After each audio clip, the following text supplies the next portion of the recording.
Salut les amis, j'espère que vous allez très bien. Alors, je suis très content de faire cette vidéo. Ça fait presque 4 semaines qu'on n'a pas fait des vidéos. Si vous vous rappelez, dernièrement, ça fait presque un mois, je pense bien, on avait tourné une vidéo où il y avait plusieurs intervenants qui donnaient leur point de vue personnel par rapport à la Russie, par rapport à l'Ukraine. Alors aujourd'hui, je me suis dit que ce serait intéressant de donner aussi mon point de vue personnel à cette question qui a été posée de savoir est-ce que ça vaut vraiment la peine soit de venir étudier ici, soit de vivre ici. Si tu es là pour la première fois, abonne-toi à la chaîne, mets un petit like, mets un petit commentaire, ça fait toujours grand plaisir. Peut-être pour toi, ça vaut rien, mais pour nous, ça compte énormément. On parle de l'Ukraine, on parle de la Russie, on parle des divertissements, on parle des expériences personnelles, on parle des tutoriels, des choses encore qui pourront être intéressantes. Et la question serait de savoir, est-ce que ça vaut vraiment la peine de venir en Ukraine pour étudier? Ça vaut vraiment la peine de venir ici pour vivre? Notre question principale, je vais répondre d'une manière personnelle. Alors, je tiens aussi à signaler que toutes ces personnes qui ont répondu, ils ont répondu d'une manière personnelle. Cela ne veut pas forcément dire que c'est d'une manière générale. Donc, chacun a ses expériences et chacun a répondu par rapport à ses expériences-là personnelles. En tant que chrétien, j'aimerais répondre à cette question. Alors, je dirais que oui, c'est possible. Oui, c'est possible de venir ici pour étudier.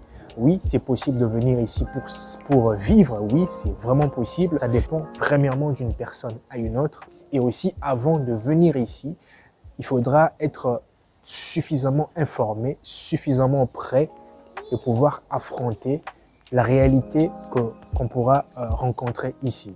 D'accord? Bien sûr que ce n'est pas facile. Je vais être tellement clair et bref dans cette vidéo. Il ne faut pas se voiler la face. J'aimerais simplement dire que actuellement, il y a rien qui est facile. Donc, il n'y a rien qui nous sera donné comme étant acquis. Il n'y a rien qui sera servi sur un plateau d'or. Quand on veut quelque chose, il faut aller le chercher. Donc, on se focalise plus sur la facilité. Parfois, ça ne sourit pas toujours. Quand on prend aussi la difficulté comme étant un prétexte pour ne rien faire, alors ça aussi, c'est pas forcément intéressant. D'accord? Il faudra changer son état d'esprit, changer son mindset parce que il n'y a rien qui nous est donné comme étant acquis. Donc, vraiment, je vais prendre dans le cadre des études et dans le cadre de la vie courante de tous les jours.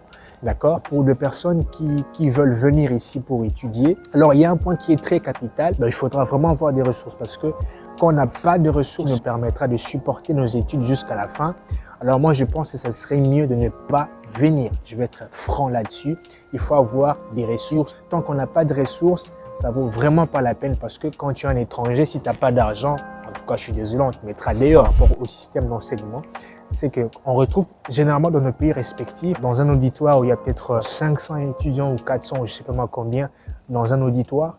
Et généralement ici, le nombre des étudiants dans une salle de classe est largement inférieur par rapport à ce nombre-là. Et c'est aussi ce qui donne la possibilité aux professeurs de pouvoir connaître tout un chacun, alors que c'est ce qui est vraiment trop difficile. Dans un auditoire où il y a 1000 étudiants, c'est vraiment difficile pour le professeur de pouvoir connaître tout un chacun. Et c'est ici l'un des points que je trouve c'est un point positif. Dans le système académique, il y a cette possibilité de pouvoir avoir une séance particulière avec le professeur lorsqu'on n'a pas compris telle ou telle matière. On peut organiser une séance particulière avec le professeur pour avoir le temps de pouvoir nous expliquer pour mieux comprendre. Dans un auditoire où il y a 1000 étudiants, où le professeur enseigne dans 3 universités différentes, c'est vraiment carrément impossible de pouvoir organiser une séance particulière avec le prof lorsqu'on n'a pas compris. Mais ici, par rapport à mon expérience personnelle aussi en tant qu'étudiant, c'est largement possible. Donc, je vais relever aussi un point qui est très important parce que nous aimons, en tant qu'étudiants étrangers, faire part de nos difficultés, mais il y a rarement de ceux qui proposent des idées, qui proposent des recommandations qui pourront aider nos frères et sœurs qui aimeraient un jour étudier ici, qui pourront aider nos frères et sœurs qui sont déjà ici, qui sont peut-être nouveaux, nouvelles, je ne sais pas, ça dépend. Donc, j'aimerais apporter peut-être une recommandation personnelle parce que quand on est étudiant étranger, premièrement, on doit apprendre la langue. Quand on finit d'apprendre la langue, on commence l'université proprement dite.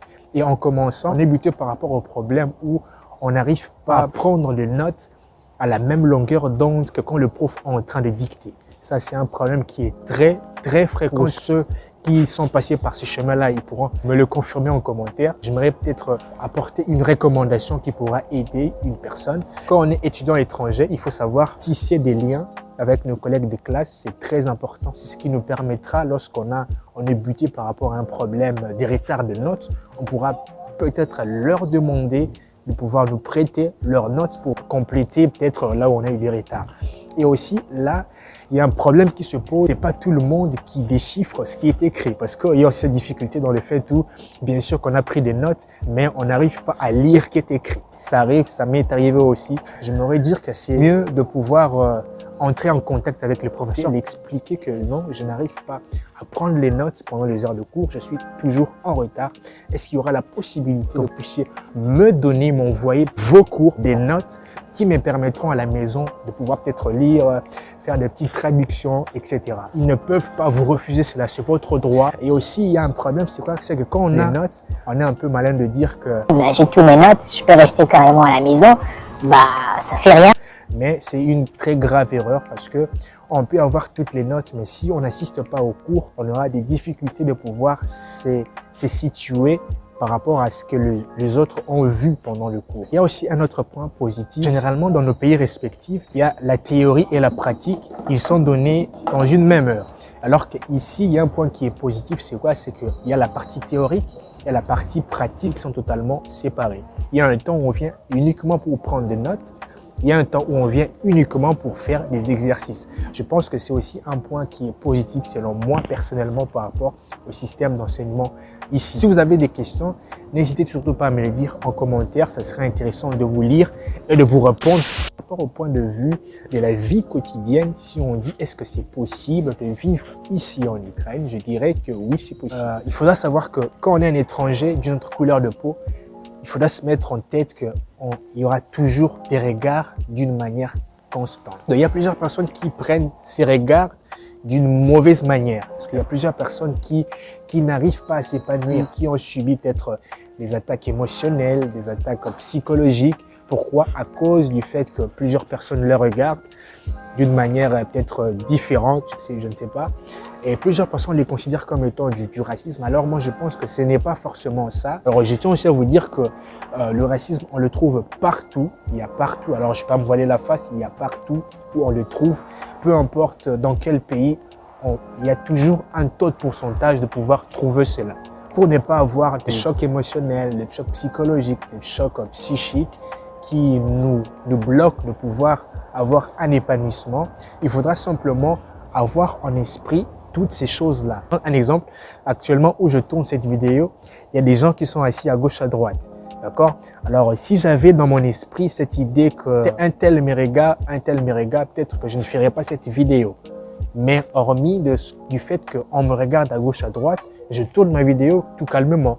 Donc, le regard des autres ne sont pas forcément un frein pour moi pour m'épanouir. Donc, c'est de la même manière qu'il faudra simplement changer son mindset et on pourra vivre un épanouissement parfait. Parce que il y a de ceux-là qui ont tellement eu des chocs émotionnels et qui préfèrent parfois rester à la maison, ne pas sortir, etc. Donc, si on n'est pas prêt à l'avance, on aura des chocs émotionnels et c'est pas toujours facile. Mais quand on a au contraire notre état d'esprit, cela nous permet de ne pas subir des chocs émotionnels.